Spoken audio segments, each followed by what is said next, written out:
Boa noite a todos. Sejam muito bem-vindos à nossa sessão de hoje.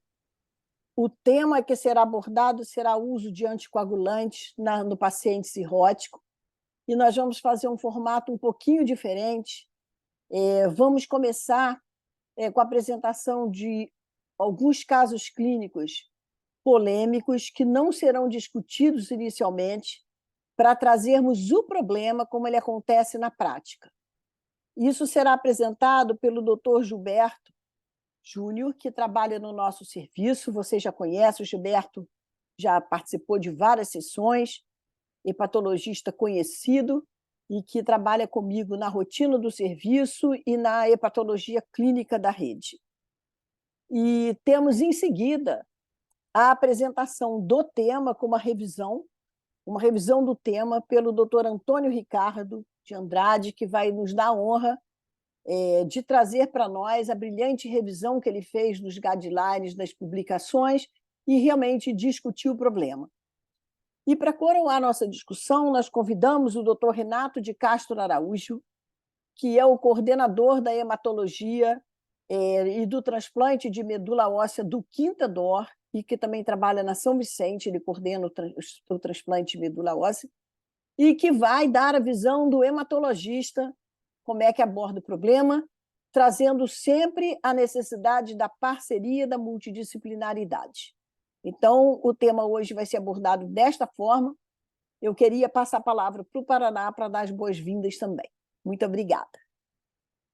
Muito boa noite a todos. Essa é uma sessão, Ana, muito especial, né? Primeiro, porque é um assunto na prática clínica que sempre nos leva a grandes discussões. Segundo, porque tem havido mudança de paradigma, sobretudo depois da chegada dos anticoagulantes de ação direta. E hoje a anticoagulação nas doenças do fígado ficou bem mais complacente e aquele medo que nós tínhamos hoje é bem menos pronunciado. Então, vai ser uma excelente oportunidade, porque é um tema do dia a dia, do beira-leito, das nossas discussões. Então, eu estou muito satisfeito aqui. Antônio Ricardo é do nosso grupo, ele vai apresentar, ele gosta desses temas que desafiam, e nós teremos aqui uma voz de um hematologista, porque habitualmente a gente tem que consensuar as nossas decisões com os hematologistas. Eu, Gilberto, Ana e Antônio Ricardo sempre temos essa situação no dia a dia e sempre buscamos o grupo de hematologia para nos ajudar. Então, vamos começar a sessão. Tenham todos uma ótima sessão.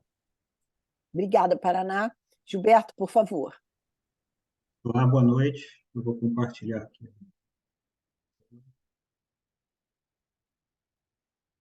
Vou apresentar aqui rapidamente 4 casos, tá, de pacientes com trombose de veia porta, cirróticos, para a gente dar início aí à sessão. Então, o primeiro caso é um paciente de 82 anos, um homem que tem um diagnóstico de cirrose hepática por uso de álcool, abstinente desde 2001, tá? De descompensação, ele teve hemorragia digestiva alta por varizes esôfago-gástricas em 2016.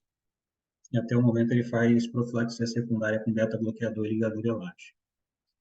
Na ocasião, tá, foi feito um ultrassom, um Doppler nele, foi visto que ele tinha a possibilidade aí de uma trombose de porta. Foi submetido a uma tomografia de abdômen com contraste, e essa tomografia mostrava sinais de trombose crônica da veia porta, com transformação cavernomatosa. Esse paciente, ele, na ocasião, foi definido por não anticoagular, e mantém acompanhamento clínico até hoje, e desde então nunca teve nenhuma outra descompensação. O MELD dele atual é 11, ele é um CHAD de A6. Tá? Aqui é a imagem da tomografia, e aqui onde estão as setas, a gente pode ver aqui a circulação colateral cavernoma aqui na topografia da veia porta. O segundo caso é um paciente de 60 anos, masculino. Ele tem também diagnóstico de cirrose hepática. Esse paciente, a provável causa da cirrose dele é por conta de disfunção metabólica. E de comorbidade, ele é hipertenso, é diabético, tem hipotireoidismo. Ele de descompensação teve um quadro de hemorragia digestiva alta por varizes de esôfago em 2020, iniciou a profilaxia secundária com beta-bloqueador e ligadura elástica. Em 2022, ele teve 4 internações, tá, por encefalopatia hepática, grau 3, 4. Em dezembro desse mesmo ano, na avaliação aí do que a gente poderia acrescentar em termos de conduta para esse paciente, ele foi submetido a uma angiotomografia de abdômen para avaliação de shunt, e essa angio-TC mostrava aí falhas de enchimento sugestivas de trombose parcial na veia esplênica e no segmento extrahepático da veia porta. Ele refez a endoscopia dele não tinha varizes de esôfago. Na ocasião, ele era um paciente com MEL de 10, chaio de A6. Para esse paciente, foi decidido a iniciar a anticoagulação, a gente começou rivaroxabana para ele. Ele foi encaminhado para avaliação de transplante hepático, mas em maio de 2023 ele acabou fazendo um quadro infeccioso grave, evoluiu com sepse, e foi a óbito. Essa aqui é a imagem da tomografia dele, a setinha vermelha aqui, a gente pode ver ali a junção espleno-porto-mesentérica, onde se encontrava aí a trombose. No terceiro caso, a gente tem um doente de 84 anos, um cirrótico, com provável causa mista, e uso de álcool e disfunção metabólica, tá abstinente desde 2009. De comorbidade, é um paciente diabético, e ele tem histórias de quedas com fratura de fêmur esquerdo, tá? Descompensação. Ele acabou fazendo um quadro de hemorragia digestiva alta por varizes de esôfago em 2009. Esse doente também faz profilaxia secundária com beta-bloqueador e ligadura elástica.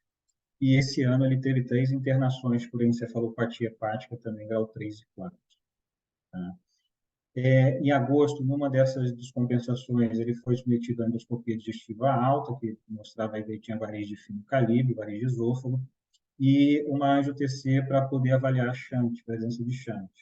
E nessa angio-TC mostrava ali sinais de shunt porto-sistêmicos, por recanalização da veia paraumbilical. Ele tinha uma paraumbilical bem calibrosa, tá? E que se comunicava com a veia femoral e a veia epigástica inferior direita. A gente definiu por embolizar essa veia paraumbilical. Na alta hospitalar dessa internação, ele tinha um MEL de 7, era um Charlie-Pugh B7, e ele volta a internar agora, né, em outubro desse ano, tá? Por conta de uma ascite grave e não tinha encefalopatia hepática clínica. Tá?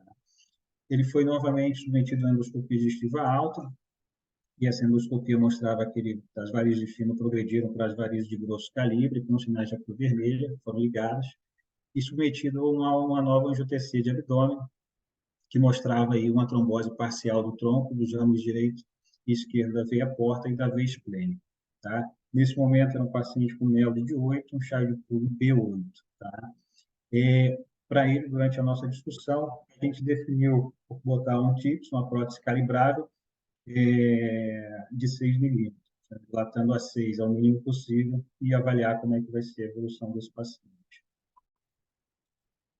Essa é a angiotomografia dele, ali na setinha vermelha, tá? Nas 2 imagens, dá para ver aqui a falha de enchimento, tá? No tronco da veia porta. O último caso é uma paciente de 64 anos, é uma mulher, tá? Na provável causa da cirrose dela por conta de doença metabólica, uma paciente diabética, insulina independente, de um controle de epidêmica e também um diagnóstico de depressão. Descompensação, ela teve uma CIT em junho de 2022. Em julho, ela foi submetida a uma apendicectomia, tá? Por conta de uma apendicite aguda, que complicou durante a internação, teve coleção, descompensou a CIT, e na ocasião ela tinha uma endoscopia digestiva alta que mostrava aí varizes de esôfago de fino calibre e fazia profilaxia primária com beta-bloqueador. Em julho desse ano, tá? Ela já estava conseguiu compensar essa cirrose dela. Ela foi submetida a uma colonoscopia de rastreio, que nunca havia feito uma coluna, e fez um diagnóstico de adenocarcinoma de sigmoide. Em setembro desse ano, ela foi submetida a uma proxigmoidectomia, teve uma internação prolongada, teve diversas complicações, tá? Enterite, ascite, sangramento vaginal, descência de sutura, coleção pélvica, e numa tomografia, na última, ela tinha feito uma tomografia de controle, tá? Antes da alta, antes de retirar o dreno da coleção pélvica que ela estava sendo tratada, e aí nessa tomografia mostrava uma trombose do ramo esquerdo da veia porta, e na ocasião ela tinha um MEL de 8 e um Child Pug de 9. Aqui a tomografia mostra aqui a falha de enchimento no ramo esquerdo da porta. Nessa paciente, a gente definiu por não anticoagular, tá? Deu alta hospitalar para ela e reavaliação ambulatorial. Então, esses foram os 4 casinhos aí para a gente dar início à sessão. Maravilha, Gilberto. Parabéns pela sua brilhante apresentação dos 4 casos atuais, nomenclatura atual, aliás, não poderia ser nada diferente vindo de você. Parabéns pela escolha dos casos.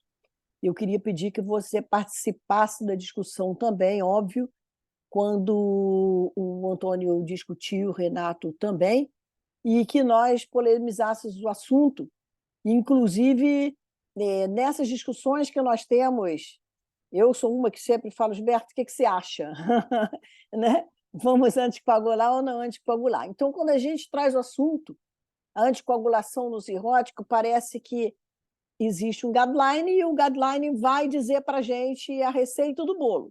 Não é assim. O guideline é uma orientação, existem vários artigos recentes publicados e a gente tem que botar à la carte o guideline, porque nem sempre é aquilo que está escrito. E aí, Paraná, você quer comentar alguma coisa? Não, concordo com você. Eu acho que no final nós podemos ter um bate-pronto com o pessoal, com o nosso colega hematologista, baseado nesses casos clínicos que foram apresentados. Todos eles têm Maravilha. controvérsias. Exatamente. Então, Gil, você vai participar da discussão também, tá? Que vai ser muito proveitosa. Por favor, Antônio Ricardo, traga o tema para a gente, por gentileza. Vou sim, show, show. Eu vou colocar meus slides aqui, aí se der algum problema, Gabriel ajuda a gente.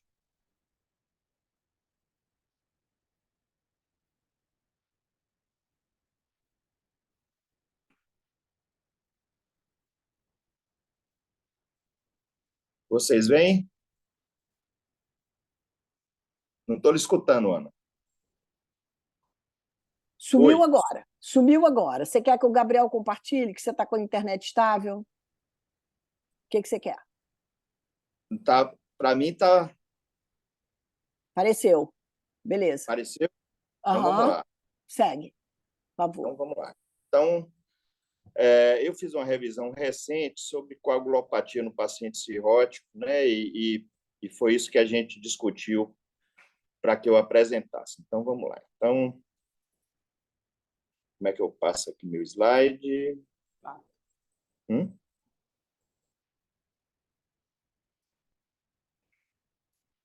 está ainda aqui.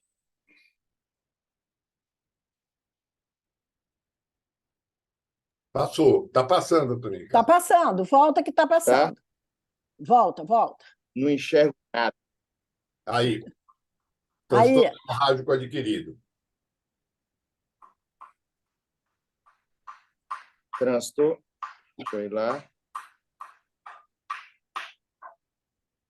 Tudo ruim aqui de eu enxergar. Que tela vocês têm aí? Transtorno hemorrágico adquirido? Exatamente. Então, vamos lá. Então, a visão que nós, hepatologistas, aliás, a medicina como um todo tinha do cirrótico, era de que esse cirrótico era um anticoagulado em potencial. Um cidadão um anticoagulado sem precisar de anticoagulação, por conta de sangramentos espontâneos e por conta de alterações laboratoriais no que a gente usava como laboratório convencional para avaliação de coagulopatia, né? Plaqueta, tempo de protrombina. Então, o conceito que tínhamos era de que esse paciente era um anticoagulado normalmente. Deixa eu ver aqui meu slide. Não está indo. Foi? Foi. Está no segundo, hemostasia. Tá. Então, o que nós temos, então? Então, para falar em hemostasia, a gente subdivide essa hemostasia em 3 situações. A hemostasia primária, quando você tem um dano vascular e que a plaqueta gruda onde houve o dano vascular, a hemostasia secundária, que é a hemostasia em si, e a terceira parte, uma parte de fibrinólise, que é onde você tem um controle dessa hemostasia para que não haja oclusão total do vaso. Basicamente, são esses 3 pontos aí que acontecem. E para isso acontecer de uma forma suficiente e que não dê problema, você precisa ter um equilíbrio entre os fatores procoagulantes e os fatores anticoagulantes para que tudo funcione bem, nem esse paciente apresente sangramento e nem o vaso fique trombosado depois disso. E isso traz para nós a cascata antiga que todos nós estudamos, e que, na verdade, o que eu quero trazer não é essa cascata antiga, e sim uma coisa mais resumida. Deixa eu ver aqui meu slide, não está indo. Será que você consegue passar para mim, Gabriel? Porque eu estou com dificuldade de passar.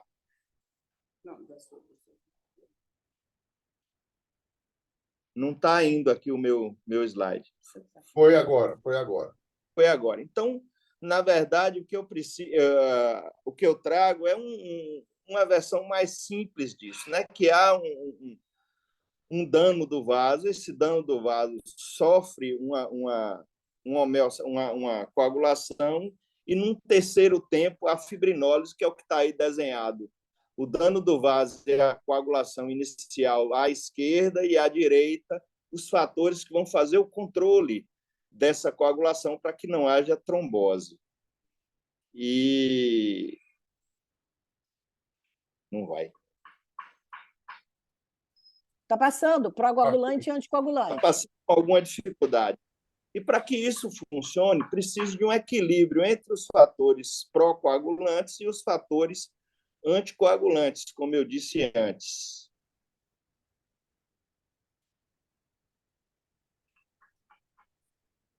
Muita dificuldade de passar meu slide aqui.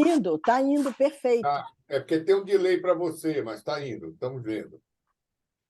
Bleeding and thrombotic complications. Então, o que acontece com o cirrótico, na verdade? O cirrótico, o entendimento mais atual disso é que realmente há uma perda de função de plaqueta, há uma trombocitopenia, e esse paciente, em virtude dessas coisas que acontecem e aumentam a chance de sangramento, para o outro lado, também há fatores de correção, como elevação de fator de von Willebrand, como que não é produzido no fígado e sim no endotélio, como decréscimo de alguns fatores que contrabalanceiam isso no próprio fígado. Isso nas 3 fases do que a gente chama da cascata de coagulação, tanto na fibrinólise, quanto na primeira fase, quanto na segunda fase. E aí, à direita, se vocês olharem, essa balança, apesar de reequilibrada, ela sofre uma transformação tanto na cirrose compensada quanto na cirrose descompensada, mas há uma tendência na cirrose descompensada, o entendimento atual é de que isso caminhe mais a favor de um indivíduo com tendência à trombose do que de um indivíduo com tendência ao sangramento. E o que vai fazer com que esse paciente cirrótico tenha isso mais lábio são as pequenas alterações que acontecem com esse paciente. Se houver um sangramento, se houver disfunção renal, se houver uma infecção, então ele pode mais facilmente do que o paciente não cirrótico tanto evoluir a sangramento quanto a formação de trombose. Esse é que é o grande X da questão do paciente cirrótico. Mais uma vez aqui, tentando passar o slide. Já foi, estamos vendo. Hemostasia reequilibrada. Tá. Hemostasia. Então, esse slide é um slide que visualmente é muito interessante. Porque o paciente normal sem cirrose, ele está à esquerda aí, onde as bases dessa balança são mais seguras. E o paciente cirrótico, ele continua equilibrado, por isso a hemostasia reequilibrada, só com bases muito menores. Então, para manter esse equilíbrio, não é um equilíbrio com tanta firmeza. Então, esse paciente tanto pode sangrar, quanto pode ter fenômeno tromboembólico. E o que vai fazer com que esse paciente apresente o sangramento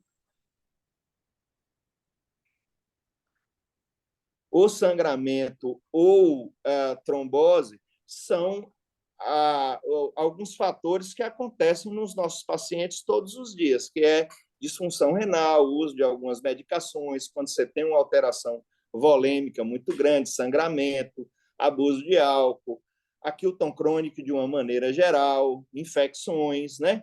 E aí eu trouxe para exemplificar 2 pontos muito importantes, que é quando se tem disfunção renal, que há uma piora da disfunção plaquetária, e quando você tem sepsis, que há potencial formação de outros fatores que podem levar a um risco de sangramento. E aí é isso que eu venho armando e movimentando, é que esse paciente que, nesse quadro à esquerda, aí, vocês podem ver que esse bloodstop aí é maiorzinho no primeiro à esquerda, e que ele vai diminuindo de tamanho de acordo com que você vai evoluindo com a doença. E aí, nesse quadrado à direita, o que a gente pode ver é que é um paciente que tem uma tendência maior, uma labilidade a ter ou trombose ou sangramento, diferente daquele paciente que mantém em homeostase sem sangramento algum. Esse é que é o ponto desse paciente. E o que a gente leva em conta, que levávamos em conta dos fatores de coagulação e de plaqueta, né? Que a gente identificava que esse paciente era um paciente que tinha tendência a sangramento. Na verdade, isso pouco afeta a tendência de sangramento dos pacientes. Na visão que temos atualmente, a trombocitopenia, embora exista, ela é compensada por outras questões e acaba não influindo no risco de sangramento. E o verdadeiro ponto de questão é que esses pacientes que têm alteração de plaqueta ou alteração do tempo de protrombina, eles têm uma doença mais avançada. E aí, se a gente for olhar o que a gente usa para medir gravidade de cirrose, que é como os nossos marcadores prognósticos de MEL, de CHAI e até o FIB4, eles utilizam tempo de protrombina e utilizam plaqueta não para ver risco de sangramento, e sim para ver quem é o paciente mais grave. Então, muda um pouco o paradigma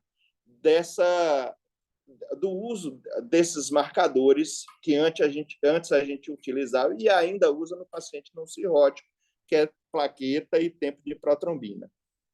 Então, esse paciente ele tem tanto uma tendência, diferente do que a gente pensava que era só sangramento, a formação de fatores tromboembólicos, quanto uma tendência a sangramento, que a gente já conhecia anteriormente.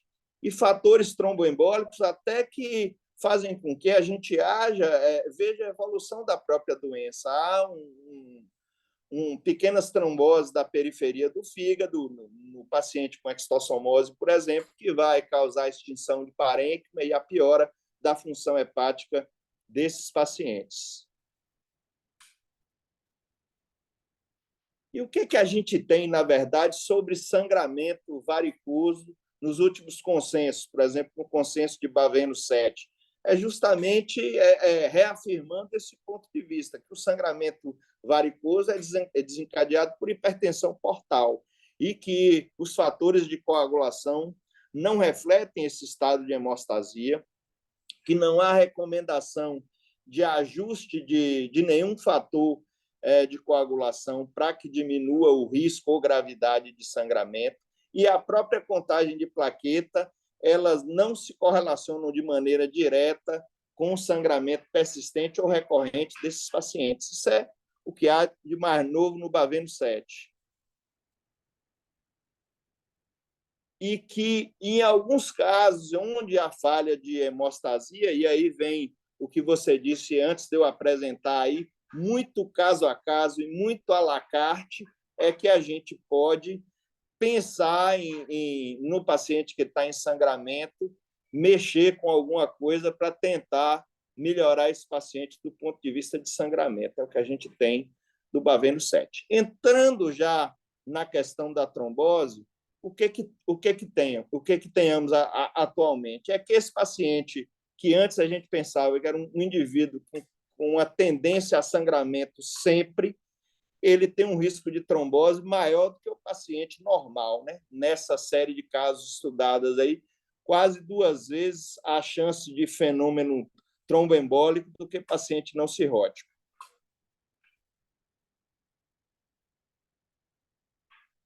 E que há ainda uma discussão e uma dificuldade para um entendimento total disso, porque os pacientes que vão participar dos guidelines de anticoagulação, os pacientes cirróticos graves, eles são tirados desses guidelines. E os médicos, inclusive a gente mesmo, a gente tem receio e preocupação com sangramento nesses pacientes. Então, na verdade, há uma condição que existem poucos estudos e poucas bases para nós entendermos os distúrbios trombóticos e aonde é que nós podemos agir e trabalhar com a anticoagulação desses pacientes. A trombose de porta propriamente dita talvez seja a apresentação mais comum em se falando de doença trombótica do paciente cirrótico. Pode ocorrer aí de 8% a 18% dos casos e até 50% dos pacientes que estão em lista de transplante. E cada vez que o paciente se apresenta de maneira mais grave, há um risco maior de trombose nesses pacientes. E a forma como a fisiopatologia dessa trombose, ela é semelhante ao que a gente conhece da formação de qualquer fenômeno de trombose, que é relacionado à tríade de Virchow, ou seja, quando você diminui o fluxo, quando você tem lesão de endotélio e, de alguma forma, e por último, a questão relacionada a fatores de coagulação. Nós podemos dividir a trombose de porta em trombose de porta tumoral, nas tromboses de porta aguda e a trombose de porta crônica, né? Então, a trombose de porta a partir de 6 meses a gente considera que é um processo crônico e a trombose de porta aguda o processo que tiver antes de 6 meses. Vou ver aqui. Um slide bastante interessante é esse slide aí. O que essa informação traz? Se nós olharmos o que está aí à esquerda, então, esse paciente, quando desenvolve cirrótico, que é o de cima e à direita desses 4 quadradinhos aí, ele começa a apresentar uma alteração da camada íntima. No de baixo e à esquerda, uma alteração ainda maior. E esse da direita é onde a gente tem realmente uma trombose de porta. O que esses slides, na verdade, tentam demonstrar?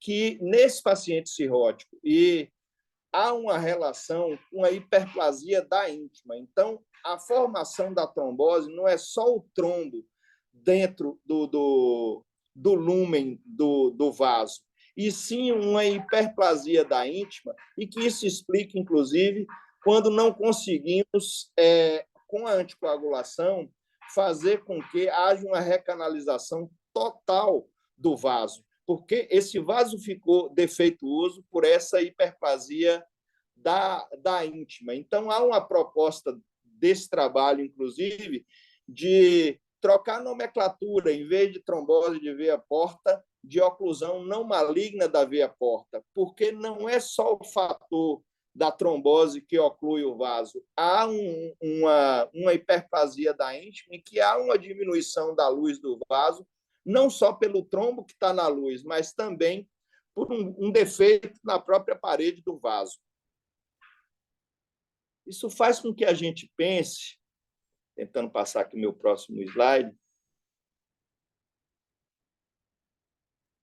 Está em aparecendo para a algum... gente. Oi? Passou já. Aqui, né? Então, pensar em algumas questões, né? Então, quando a gente precisa de mais algumas classificações, do tipo a trombose parcial e a trombose que a gente considera quando tem menos de 50% do vaso ocluído, e há uma trombose completa. E isso faz diferença, e nos casos que foram apresentados a princípio aí, houve casos em que havia trombose parcial e trombose completa. E o que a gente enxerga a respeito de trombose parcial ou trombose completa é que esses pacientes com trombose parcial podem ter um índice de recanalização bem maior do que aqueles pacientes com trombose completa dos vasos. Vou ver aqui o próximo. Pronto. E esse paciente que faz trombose, além de ser um paciente mais grave, além de ser um paciente com mais TIAD-C do que TIAD-B, é um paciente que, com trombose, ele complica muito mais. É um paciente que faz muito mais sangramento varicoso do que aquele paciente que não tem trombose. Ou seja, é um paciente que complica mais, inclusive com sangramento, no paciente que tem trombose, para a gente ver como é estreito a homeostase desse paciente cirrótico, e quanto mais grave, mais estreito a balança desses pacientes, menor o que a gente consegue se equilibrar nessa balança. Esse outro trabalho aí é um trabalho bem interessante, que mostra que os pacientes que foram anticoagulados, eles tiveram uma taxa de recanalização muito maior do que no braço sem anticoagulação. No quadro que está abaixo, esses pacientes mostraram bem menor, passou aqui mais um, desculpa, bem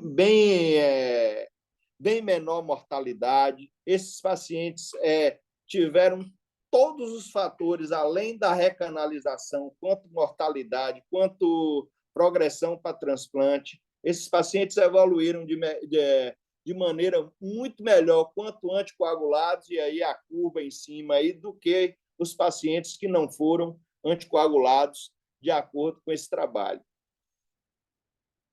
E o próximo. E, de certa forma, a anticoagulação é segura, que se olharmos esses trabalhos todos aí, que foi um levantamento até que Paulo Bittencourt fez e me passou, né, que a recanalização ela varia acima de 40% nesses pacientes, mas o índice de sangramento, ou seja, a segurança, é muito boa nesses pacientes que foram anticoagulados. O índice de sangramento muito baixo, nas mais variadas formas desses pacientes serem anticoagulados. Então, o que a gente tem sobre anticoagulação? Né?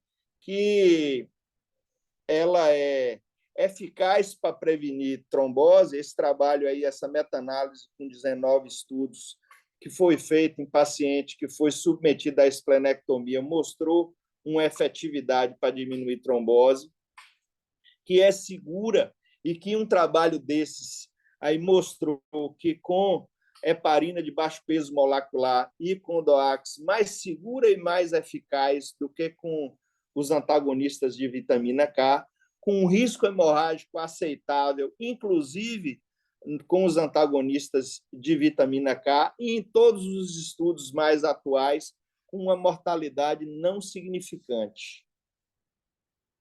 Vou ver meu próximo slide.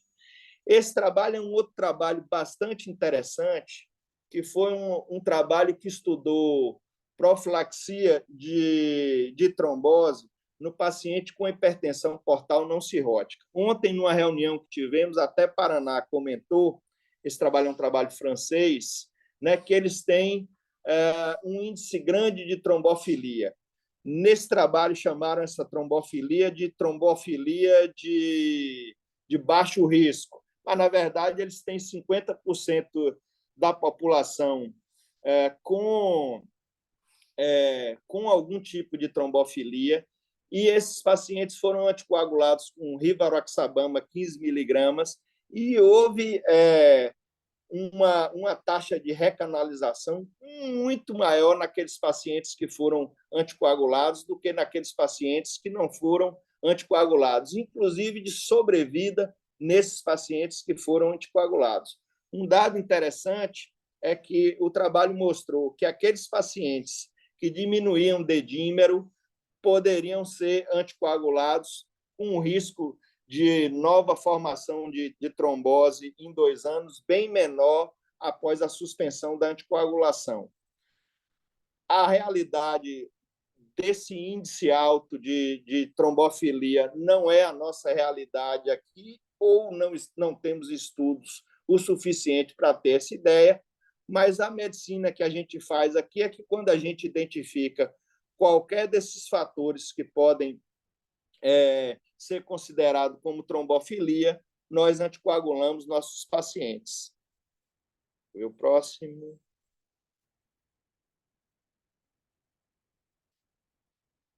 E os trabalhos que mostraram e que testaram, na verdade, comparativamente o uso dos novos anticoagulantes, dos coagulantes de ação direta, comparado com os antagonistas de vitamina K, mostraram um perfil de segurança aceitável nos pacientes com cirrose compensada, né?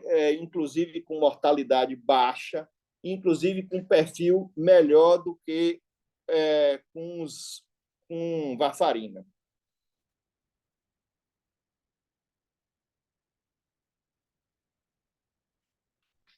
Bom, para terminar aqui, além de falar da trombose de porta, que mostrou segurança quando anticoagulado, vou pincelar algumas pequenas coisas que talvez seja importante para a gente discutir no paciente, nos nossos casos clínicos. O que temos hoje com relação a procedimento nesses pacientes graves, né? Então, o que acontece é que realmente o cirrótico sangra mais, né? E esse sangramento não está relacionado, como desde o início da aula eu venho falando, sobre contagem de fibrogênio, sobre contagem de plaqueta, e que esse risco de sangramento está muito mais relacionado com a gravidade de doença, e aí talvez plaqueta e fator de coagulação sejam mais importantes como marcador de doença grave do que como marcador de dificuldade de anticoagulação. E que, embora o índice de sangramento seja muito baixo, em torno de 3% daqueles pacientes com alguns procedimentos que podem sangrar habitualmente, quando esses pacientes sangram, a mortalidade é muito grave. E esse sangramento normalmente associado com doença ruim, com MELD mais alto, com infecção, com o que marca a doença mais grave, mas com uma mortalidade muito grave, muito alta, acima de 30%. Então, isso merece uma atenção de todos nós.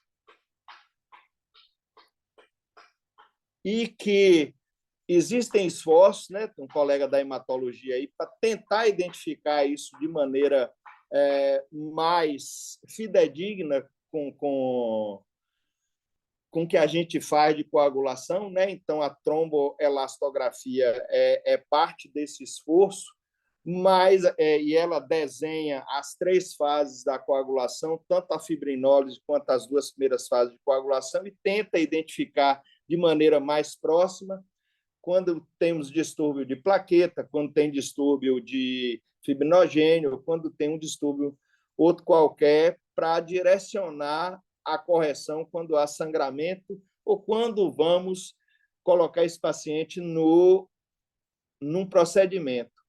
Mas o que tem demonstrado até o momento é que nem o tromboelastograma mostrou grande diferença naquele paciente que nós anticoagulamos de maneira ele não desenha um segurança a mais, não é custo efetivo nem nada. Tentando passar meu próximo slide aqui. E qual é o entendimento de sangramento? Na verdade, é um entendimento de que aquele paciente que tem um risco de sangramento de baixo risco é onde você pode fazer hemostasia, compressão e aonde esse paciente pode ser hemostasiado com maior facilidade. E aquele paciente que é entendido como alto risco, à luz dos conhecimentos atual, é aquele paciente que você tem dificuldade de comprimir o sangramento. E o que temos de mais atual é que, a não ser que essa plaqueta esteja muito baixa, não há indicação de reposição de plaqueta, não há indicação de correção de RNI, de plasma fresco, de fibrinogênio, de maneira preliminar em nenhum paciente que você vai submeter a algum procedimento. Essa tabela é bem interessante, que ela mostra os últimos guidelines. E aí eu queria chamar a atenção para o da ISO de 2022. O que ele desenha aí? Que você pode repor plaqueta se esse paciente tem abaixo de 20 mil plaquetas. E que você pode pensar em repor plaqueta se esse paciente tem abaixo do que 50 mil plaquetas. E que não há indicação alguma de correção de fibrinogênio, correção de TP e RNI, e nem de que faça tromboelastograma.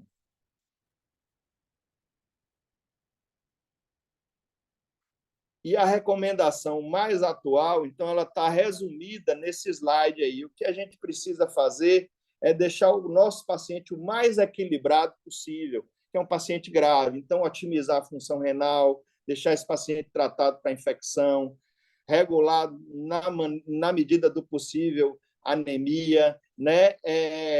Que não há indicação de correção, e que esse paciente, na verdade, precisa de profissionais experientes para quando for submetido a procedimento, e não de que preocupemos tanto com os fatores de anticoagulação desse paciente.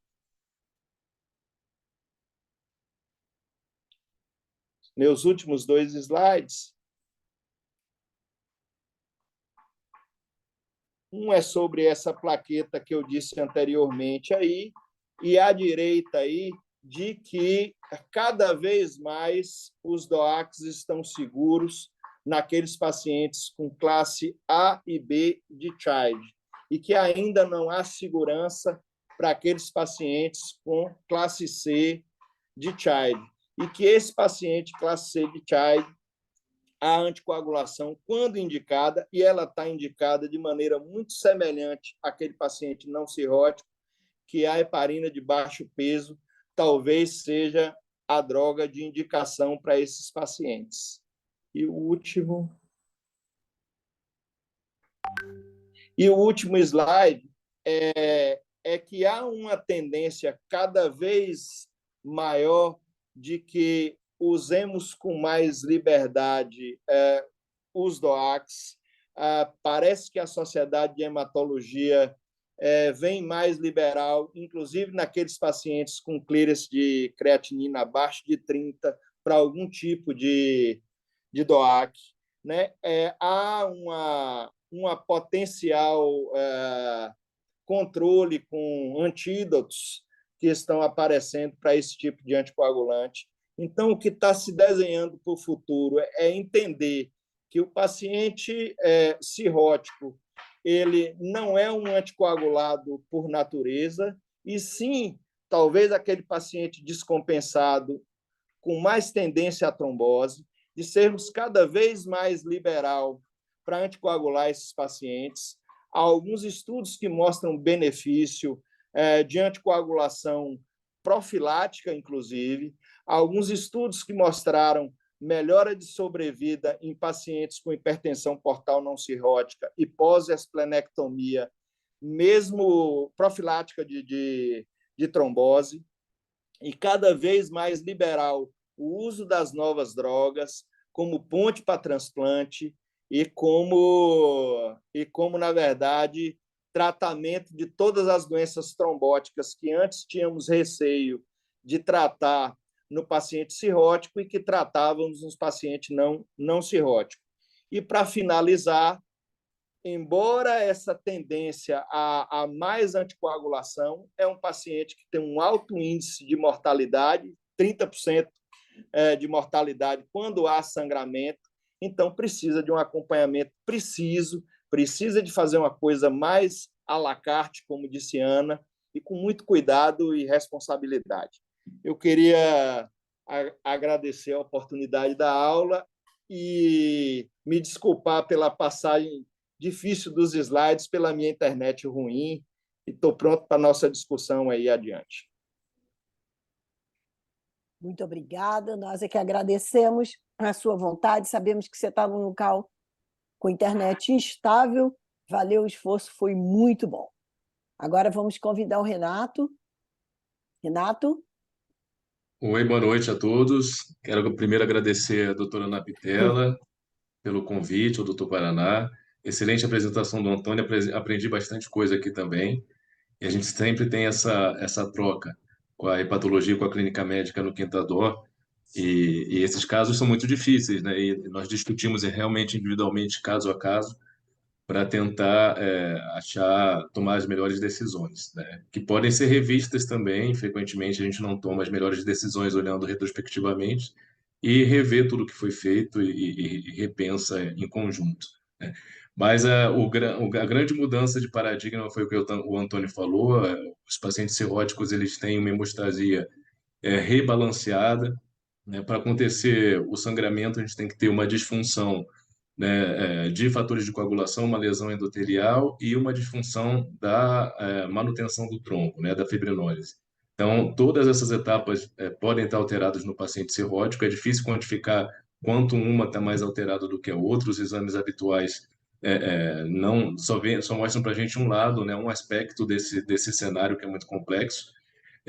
Então, não podem servir realmente de limitação para que a gente tome uma decisão no sentido de anticoagular um paciente cirrótico. Então, a anticoagulação está cada vez mais abrangente para esse grupo de pacientes, né? Para o paciente com fibrilação atrial, paciente com uma trombose venosa, uma trombose de veia porta, principalmente, né? E tem essa nova perspectiva da profilaxia nos pacientes que têm cirroses em estados iniciais e que a profilaxia potencialmente poderia retardar a fibrose e retardar a progressão das cirroses para as formas mais graves. Então, isso ainda precisa ser comprovado em estudos prospectivos, randomizados, como seguro, como alternativa segura, mas existem fortes indícios de que isso possa ser uma prática no futuro.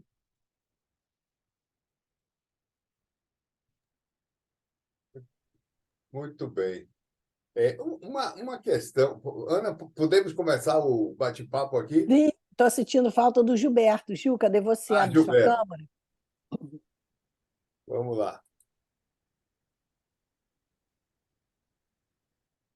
Eu estou aqui, eu estava só com a rede do celular. Ok, Eu estava acabando a bateria. tá bom. Vamos lá, Paraná. Não, algumas questões específicas. Então, assim, um paciente cirrótico que está sangrando, o que é que ele precisa num primeiro momento? Seguramente não é plasma fresco como se fazia no passado. Seguramente não é. O que ele vai precisar, de fato, é plaqueta. Não é E isso? tratar a hipertensão portal. E tratar a hipertensão portal. Isso. Isso. Mas não um sangramento, não estou falando de sangramento varicoso, um sangramento qualquer num paciente cirrótico. Ele precisa, inicialmente, de plaqueta. É essa a questão. E se um paciente cirrótico que vai para um procedimento cirúrgico, qualquer que seja, é essa a preocupação maior em relação ao sangramento. Estou correto, Renato?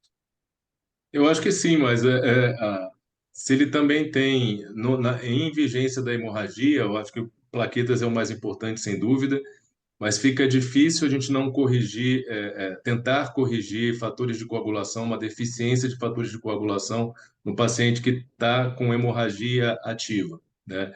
A gente sabe que esses pacientes têm uma deficiência de fatores de coagulação, claro que eles têm deficiência de fatores que promovem a fibrinólise também, mas naquele momento do sangramento agudo, eu acho que a Sociedade de Hematologia ainda recomenda, provavelmente, corrigir não apenas o fator plaquetário, como também os fatores de coagulação, ou usar um bypass de coagulação, né, como o complexo protrombínico, por exemplo. Isso em vigência de sangramento ativo. Mas realmente a plaquetas é o mais importante. Na revisão que eu fiz agora, Paraná, parece que plasma só naquele paciente chocado, né? Que aí você ainda usa como uma ferramenta com alguma utilidade. Foi o que eu consegui tirar.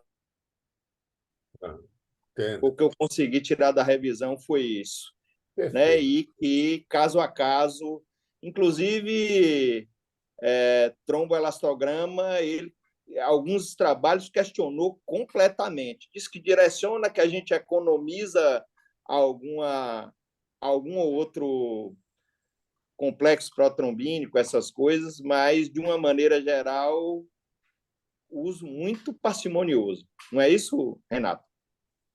O tromboelastograma, ele tenta simular in vitro a situação real, em vivo, mas ele não leva em consideração endotélio, por exemplo, então é muito difícil fazer uma interpretação isolada do tromboelastograma no paciente cirrótico, principalmente, ainda mais se ele está com sangramento ativo. Né? Você tem razão, é difícil, é Vou, vou, limitado. vou trazer uma questão aqui da prática clínica, que é o dia a dia. O paciente é um paciente cirrótico, faz uma trombose de porta e esse paciente não recanalizou. Vai ter 40, 60 a 40% de chance de recanalizar.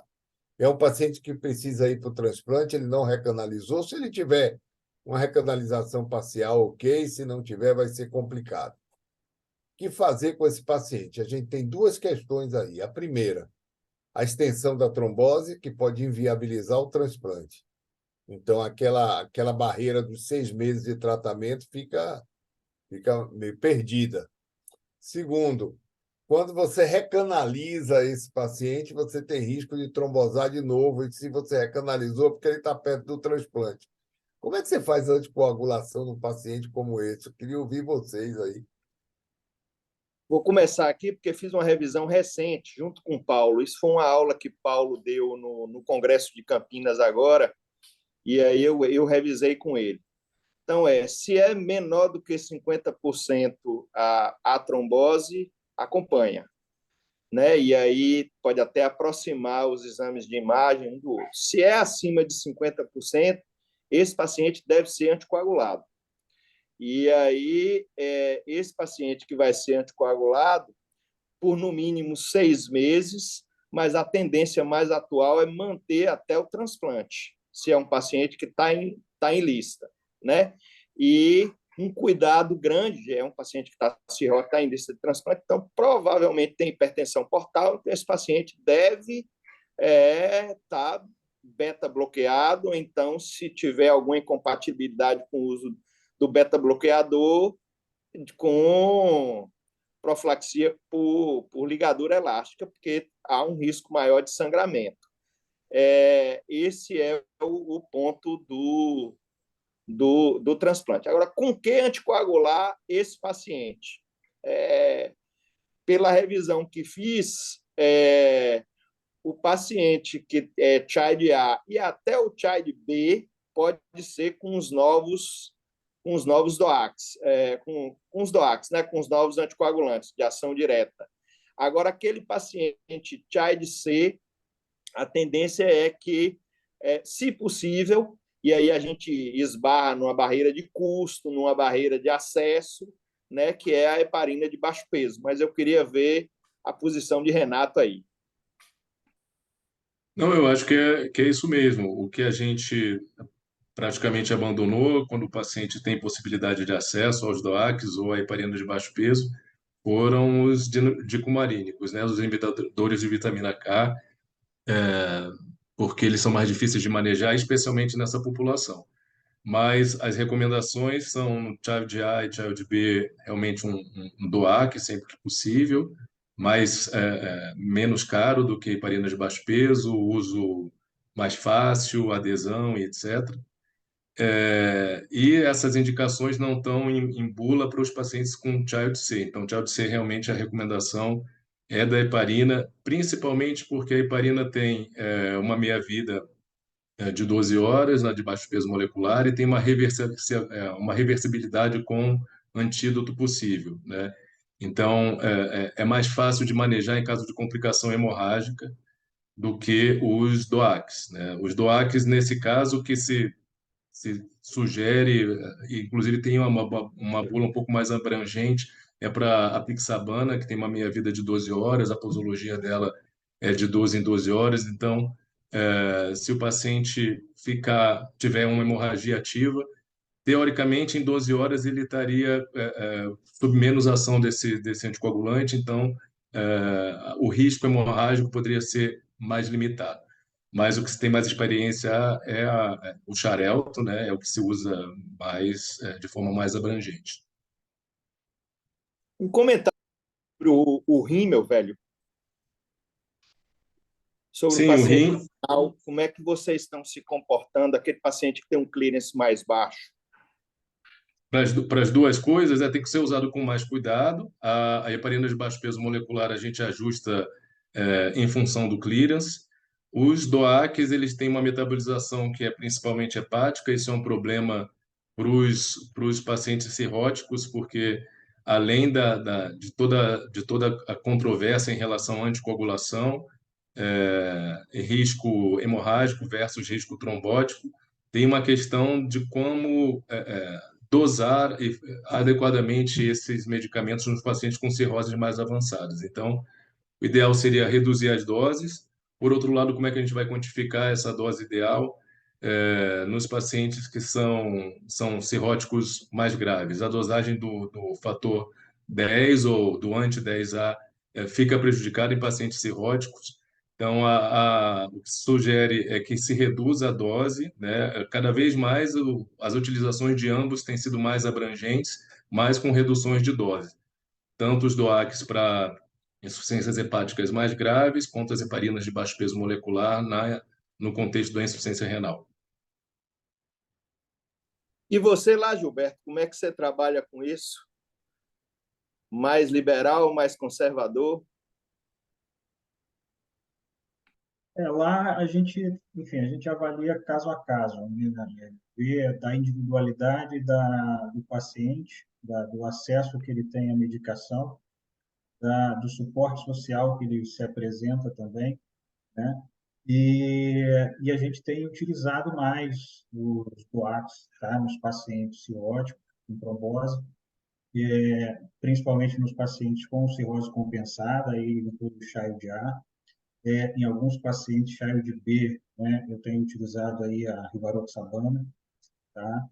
E, enfim, nos pacientes graves, né? Mais graves, Child C, aqueles que estão em lista de transplante, dependendo aí da função hepática, aí a gente lança a mão do AC ou não. Aí vai depender de quanto tempo está na fila, da possibilidade imediata ou não, de quanto tempo vai ficar esperando o transplante, né? Tem pacientes que a gente coloca em lista que são transplantados muito rápido.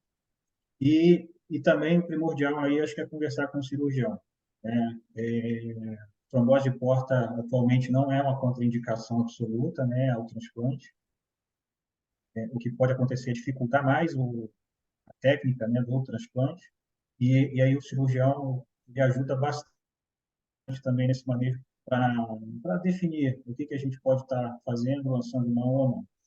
E alguns pacientes, dependendo do que ele tem de comportamento da hipertensão porta, né, a gente tem lançado mão do uso do TIPS, né, para aumentar o fluxo ali na porta, diminuir a chance de trombose por aumento do fluxo, e principalmente naqueles que, no primeiro momento, a gente considera que não tem ou tem contraindicação à realização de anticoagulação. Seu paciente, Paraná, Ana, estou tô puxando aqui, porque como eu Por fiz, favor, vai lá. então eu estou aproveitando os colegas aí para É tirar isso, minha... a sessão é isso. A gente faz a sessão para aprender também, né? Mesmo quem dá aula. É, nós lá anticoagulamos nossos pacientes com TIPS. É uma pergunta que eu queria... Você também, não é isso, Gilberto? Todo mundo anticoagulado. Não, com TIPS não. Na verdade, assim, atualmente a gente tem o TIPS recoberto, né, que tem uma chance de trombose muito baixa, muito pequena, né? E, e aí a indicação de anticoagulação no paciente com TIPS vai depender de cada doente, né? Se Não, tem eu digo no trombose, não recoberto, que é o que a gente tem no SUS, se anticoagula. no não recoberto, aí eu indico anticoagulação, mas Bom, era essa a minha dúvida.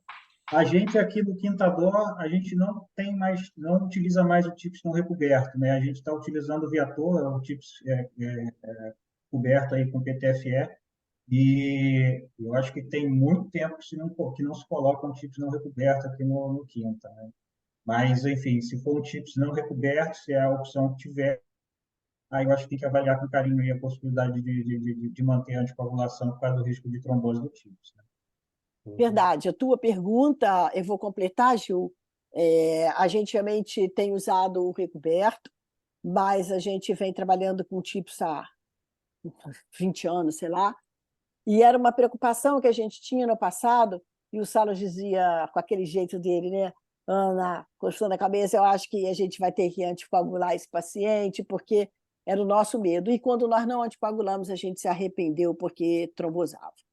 E realmente hoje não é a nossa realidade, mas eu acho que tem que considerar essa possibilidade se não for um recoberto. Eu queria aproveitar aqui para fazer uma pergunta para vocês e dizer que, graças a Deus, eu tenho o Renato e o Gilberto da equipe, porque isso aí a gente divide mesmo, não dá para decidir sozinho. Vendo esses últimos guidelines, revisões excelentes, que tem vários artigos, 22 e 23, extremamente recentes, eles discutem o tromboelastograma e, inclusive, o que trombo você está usando, que máquina, que metodologia seria a melhor palavra. Isso é muito polemizado, muito controverso. Eu acho que isso foi muito bem colocado. Eles discutem também, em alguns dos guidelines que eu li, tratamento dentário, quando é que você tira a anticoagulação. Eu queria que vocês abordassem isso na discussão, cirrótica com distúrbio da crase sanguínea, que esteja em distúrbio, que é o cirrótico, mas que está em anticoagulação. Como é que eu faço? O dentista bota essa responsabilidade, coisas práticas.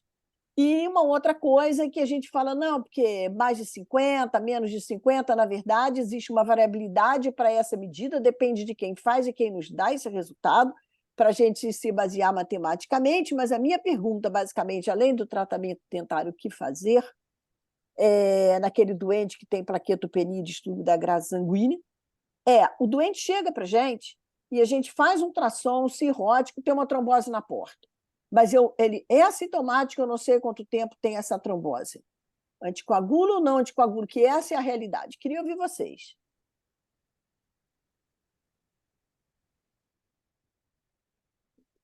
Com relação ao tratamento dentário, é considerado, hoje em dia, é difícil fazer hemostasia pressionando o sangramento dentário. Então, é de alto risco o tratamento dentário, né?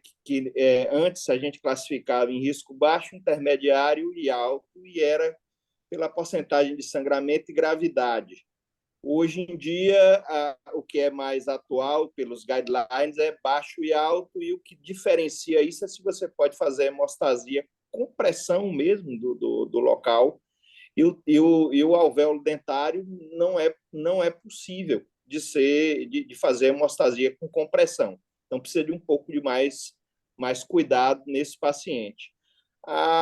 Os 50 mil de plaqueta, aí Renato pode falar mais do que eu, parece que é uma coisa mais in vitro do que na prática, mas é o que tem. Então, é o que a gente utiliza como na verdade, 60 e poucos mil parece que é o marcador in vitro, pelo que eu vi da revisão aí.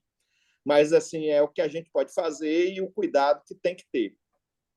Com relação a... Me permita Oi. só, aproveitando, Antônio Ricardo. Bom, primeiro, peço desculpa, eu caí porque teve um apagão aqui, mas a energia voltou.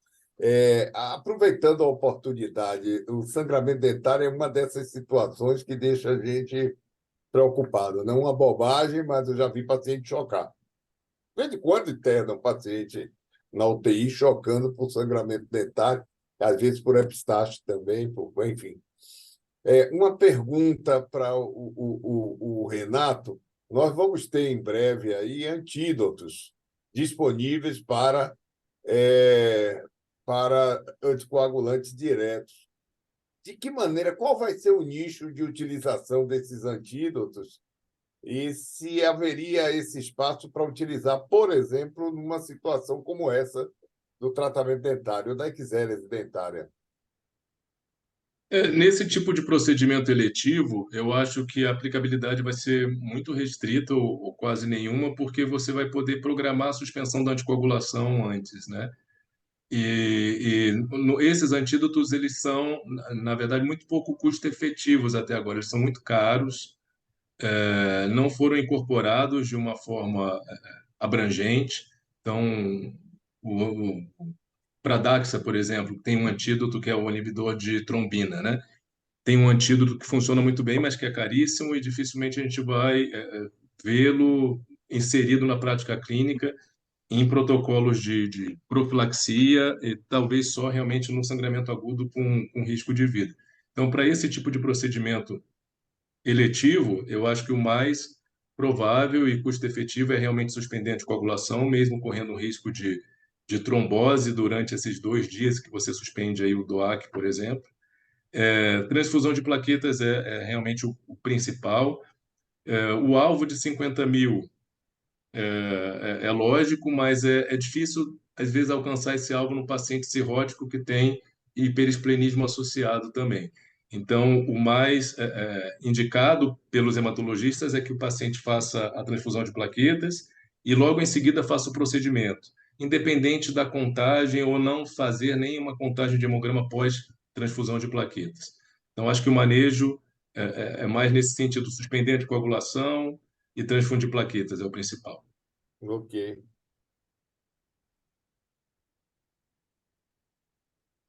A Antônio Ricardo, trombose, se você não tem ela bem definida, é à la carte.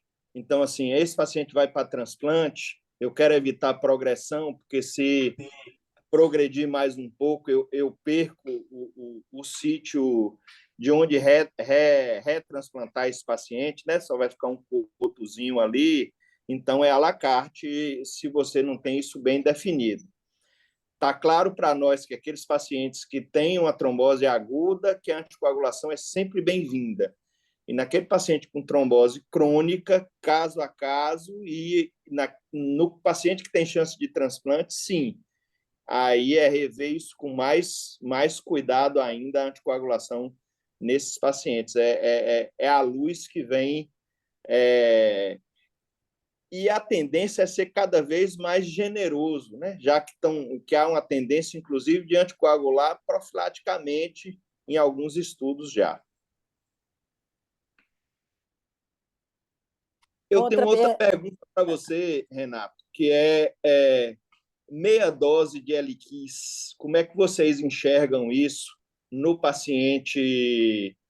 Porque por bula é para o paciente idoso, né? Acima de 80 anos, então a gente sai de 5 para 2,5 para ter mais segurança nesse paciente. E nesse perfil aí de paciente renal, paciente hepatopata, aonde isso vai? Eu acho que é realmente uma tendência. A gente já tem dados em estudos retrospectivos que corroboram essa redução de dose. Difícil é você quantificar a eficácia sem uma acurácia de um teste anti-10A no paciente cirrótico, mas reduzir a dose de 5 para 2,5 de 12 em 12 é bem lógico, aparentemente seguro em séries retrospectivas e eficaz. Então, provavelmente você diminui o risco hemorrágico da anticoagulação se você tiver esse cuidado de redução de dose. Uma pergunta de ordem prática.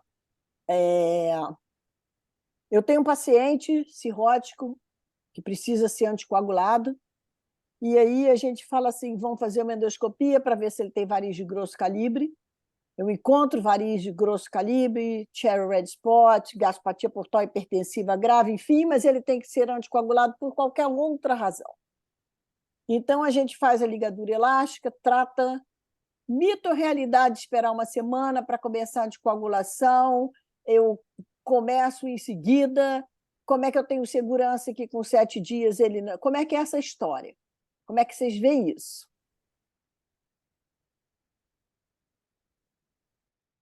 Tendência atual é até...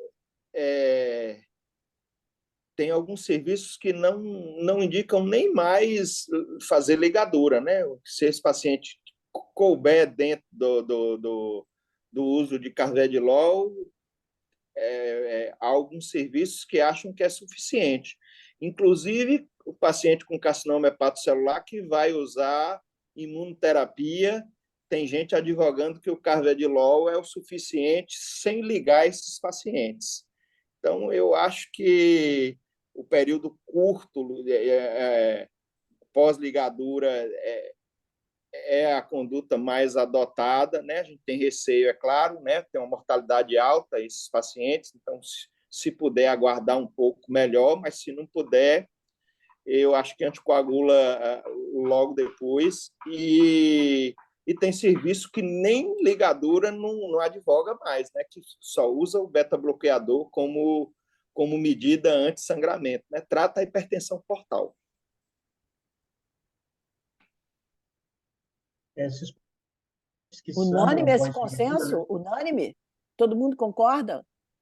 O sangramento pós-ligadura ele acontece geralmente por queda da escara, né? Que geralmente ocorre ali entre o 15º e o 7º dia, né? A gente sabe que esse sangramento ocorre também por hipertensão porta, né? E o que pode acontecer é o paciente que tiver anticoagulado, esse sangramento ser um pouquinho ou mais grave do que seria se ele não fosse anticoagulado, né? Eu aguardo aí esse período para anticoagular pleno cirurgiante.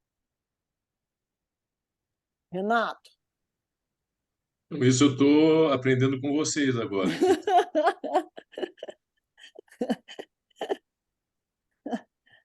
Eu acho que depois, me parece lógico que a gente espere um pouco antes de anticoagular logo após um procedimento.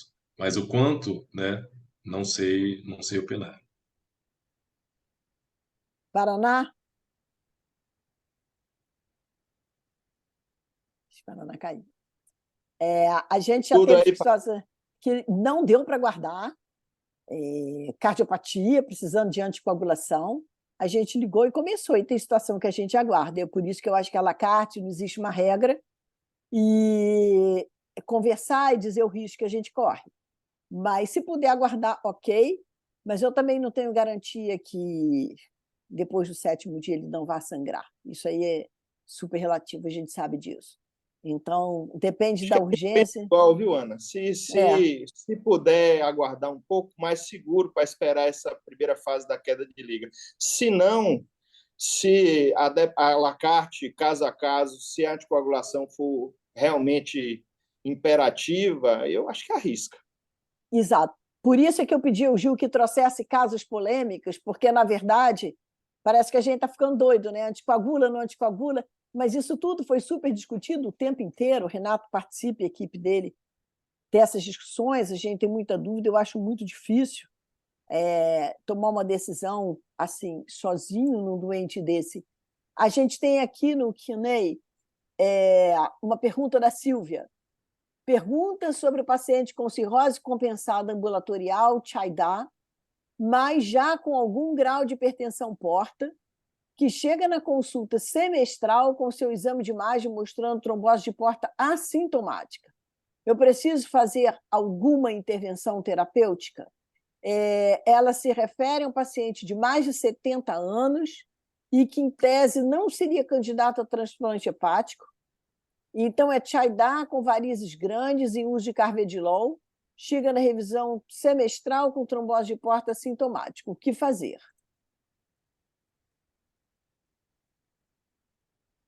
Então, estão me ouvindo agora? Porque para mim está Sim, horrível, está sim, falhando, Paraná, perfeito. está Estou instável. ouvindo você. Pronto. Aí é importante o imaginologista nos passar algumas informações. Há uma trombose com aspecto de trombose recente, ela já tem uma transformação cavernosa, a trombose é total, é parcial. Há uma série de informações que vão nos ajudar na tomada de decisão. Se chega um paciente que tem já uma trombose calcificada, com uma transformação cavernosa já, não tem muito o que fazer com esse paciente. Paciente que tem uma trombose que é mais aguda, sobretudo se ele teve sintoma, eu sempre falo isso. É importante a gente avisar nosso paciente cirrótico que ele valorize qualquer dor abdominal. Qualquer dor abdominal. Eu, ontem, na aula que nós estávamos, eu contei a história de uma paciente que estava a primeira da lista, era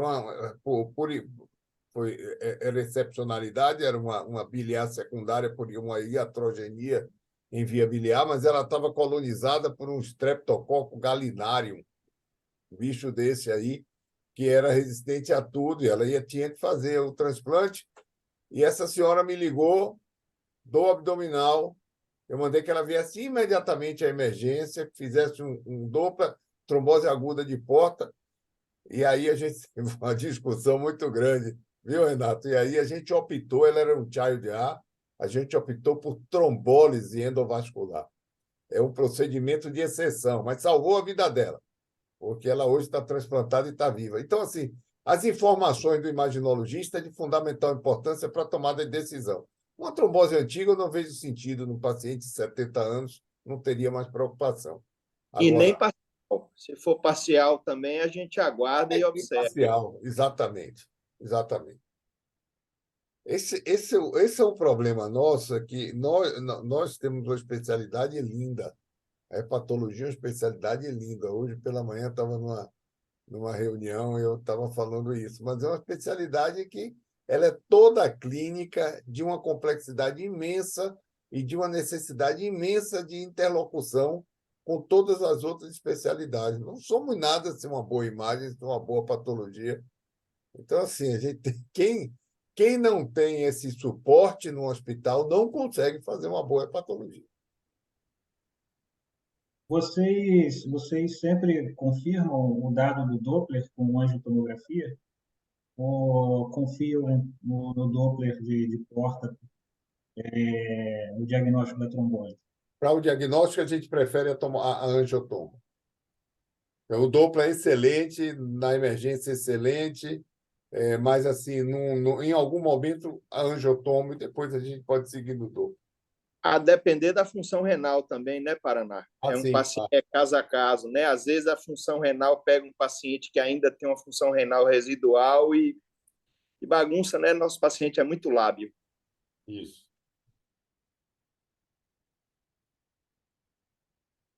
Verdade. Bem, mais alguma questão? Mas deixa eu ver, acho que entrou outra pergunta aqui. A Ainda Silvia pergunta se, no caso desse paciente que vem com uma trombose assintomática, se a cirrose é um fator de risco suficiente para o paciente ter feito a trombose porta, se seria necessário investigar alguma trombofilia. Renato, você quer responder? Não é necessário. Muito difícil, já tem fator de risco que justifica a trombose de veia porta, né? A própria cirrose já é. E a própria, como né, o Antônio falou, o desbalanceamento aí da coagulação e da fibrinólise pode tender mais a trombose, né? Frequentemente é isso que acontece. Então, o paciente cirrótico, mesmo nas fases mais iniciais, eles podem ter equilibrados, com uma hemostasia compensada, ou podem ter uma predominância, um risco maior de trombose. Então, não, a gente não investiga trombofilia em pacientes com cirrose que fazem uma trombose de porta. Diferente do paciente não cirrótico. O problema é que, quando o paciente tem uma porta sinusoidal, E confunde tudo, porque como dizer que esse paciente não é cirrótico, ele tendo uma hipertensão e tendo um fígado bocelado? A gente vai buscar as outras informações, né? Vamos lá, o segmento 4. Está atrofiado? Não está. Se não tiver, não deve ser cirrótico. O caudado está aumentado? Não está. Mas a gente sabe que doença crônica, no início, aumenta o caudado também, de qualquer etiologia, aumenta o caudado. E aí a gente vai para a elastografia, uma elastografia muito baixa, e por aí vai, né? Então, esse é o fator confundidor principal. O paciente, se ele não fosse cirrótico, indicação. Se fosse cirrótico, não tem indicação nenhuma, não vai mudar também nada. Verdade. Verdade. Bem, pessoal, são 21h24. Tem uma coisa aqui, um comentário do Marcelo. Deixa eu ver.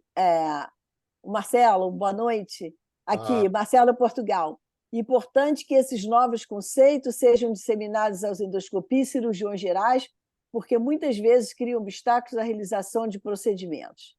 Olá, meu querido, obrigado por seu comentário, é verdade.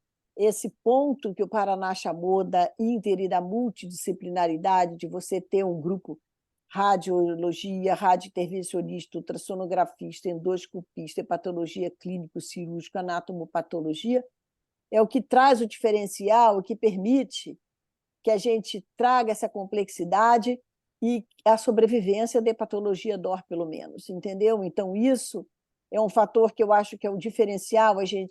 Acho que nós, Hepatologia DOR Brasil, temos um presente muito grande de podermos ter essa facilidade da inter e da multidisciplinaridade, porque isso não é uma coisa comum da gente ver. E lá no hospital, como aí na Bahia, e vários outros serviços que a gente conhece, a gente até que se confunde, né, Renato? A gente não sabe muito bem quem é da hemato, quem é da clínica, a gente se mete em várias situações. Eu sei que a gente não vive um sem o outro, porque não dá para levar uma discussão dessa, e sempre tem o que você acha, vamos compartilhar. As decisões não são tomadas de forma isolada, no próprio ambulatório mesmo, toda hora. Chama o Gil lá, chama a Gabi, vamos dividir isso aqui, dá uma olhada, essa pergunta que o Gil faz, da angiotomografia. Às vezes eu olho para ele e falo, você acha que precisa mesmo? Ele, não, precisa para confirmar, porque a mesentérica, aí ele começa aquele discurso dele, entendeu? Então é isso aí. A nossa função é o cuidado centrado no paciente para a gente não errar, porque são muitas novidades, são muitas drogas, são muitas possibilidades, ninguém é o dono da verdade. Se a gente não usar o bom senso e não tiver up-to-date, a gente não segue adiante. Então, acho que hepatologia é um presente para a gente. Na verdade, eu acho que é isso. Maravilha. Concordo com você. Por isso que a gente está 3 anos junto aí, né, Paraná? Olha, eu acho, alguém mais quer falar dos convidados? Eu não sei se tem mais alguém no chat aqui. Obrigado, Marcelo, pela sua pergunta. Eu quero agradecer a cada um dos palestrantes, ao Gil, meu querido Gil, Renato, Antônio, Paraná, equipe da TI que nos suportou nesse evento. Vamos convidar para o último do ano, que eu acho que vai ser o de novembro, a última quinta-feira do mês de novembro. Eu gostaria que vocês deixassem uma mensagem final a cada um e eu vou me despedindo por aqui, por favor. Bom, boa noite e foi ótima sessão, muito interessante. Só agradeço. Contribuiu aí, aprendi bastante.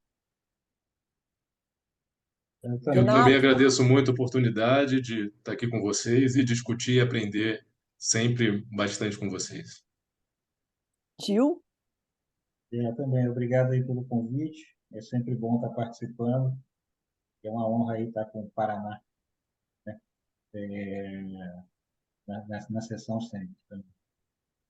Obrigado. E aos nossos colegas que ficaram até agora, muito obrigado, boa noite, até o mês que vem. Tchau, gente. Boa noite.